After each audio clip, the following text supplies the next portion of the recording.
A Central Bureau of Investigation court in Ahmedabad has released three police officers accused of their involvement in the 2004 fake encounter of Ishrat Jahan. With this, Ishrat Jahan's mother, who lost her daughter to an alleged fake encounter, says she has given up hope for any justice after fighting for 17 long years. The special CBI court, while hearing the matter, said there was no question of any fake encounter and there was nothing on record to suggest that the victims were not terrorists. So who is Ishrat Jahan and what exactly happened to her? Let me first take you back to 2004 and the fateful day when the young woman and three others were killed in an encounter. 19-year-old Khalsa College student of Mumbra, Ishrat Jahan was travelling to look for a job. A young girl who lost her father when she was 17 years old was struggling to financially support her family. Ishrat was killed along with three other people on 15th of June 2004 on the outskirts of Ahmedabad for allegedly planning to assassinate and kill the then Gujarat Chief Minister Narendra Modi. The police said that the four people were planning a suicide mission. Three others who were shot down along with Ishrat Jahan were Javed Sheikh, Zishan Johar and Amjad Ali Rana. Police identified two of them as Pakistani nationals and alleged that the other was arranging their local network. The encounter team was led by DJ Vanzara, who was the then Deputy Commissioner of Police in the Ahmedabad Crime Branch. Why was the encounter controversial? The fake encounter took place in June 2004 when a police officer received a tip-off that three people were on their way from Mumbai to Ahmedabad in a blue vehicle armed with explosives and guns. The police stopped the vehicle on the outskirts of Ahmedabad and said that the two tried to escape, leading to a car chase, and at least four people were killed in a shootout. Police said that they had fired on Ishrat and others in self-defense.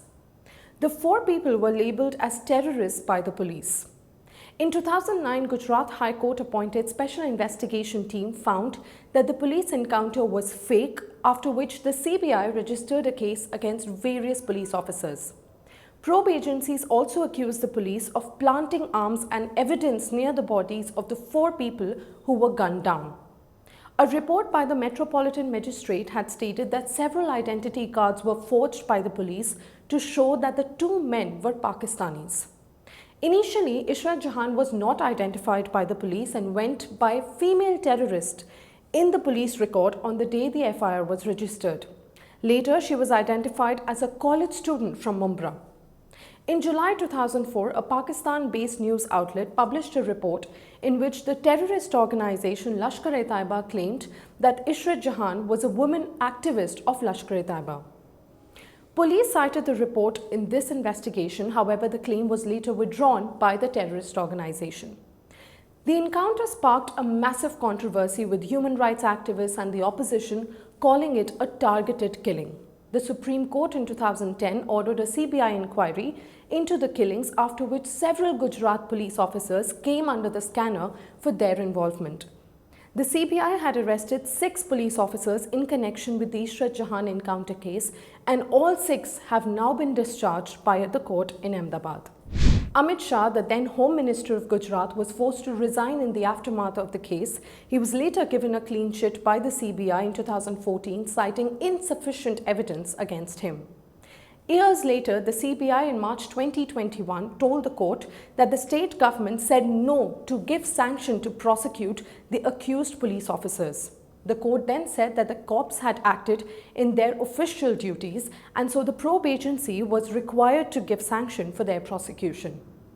Ishrat Jahan's mother has been fighting for justice since 2004. She has faced multiple allegations levelled against Ishrat, including that she was a Lashkar-e-Taiba operative, even though there is no evidence to prove her association with the terrorist group.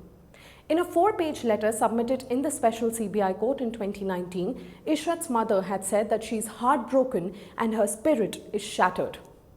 A 19-year-old college girl, 6 accused cops, an alleged fake encounter and clear forensic evidence, but no justice. For a moment, even if we assume that Ishrat Jahan and her fellow travellers in the car were terrorists, it still does not justify their killing in cold blood. Her crime and otherwise should have been left for the courts to decide. Instead, she was illegally killed in cold blood and then charged with terror crimes. The most important question is, if several investigations concluded that it was a fake encounter, then why was justice denied? If the cops were held guilty for the alleged fake encounter by multiple probing agencies, then why have they not been punished?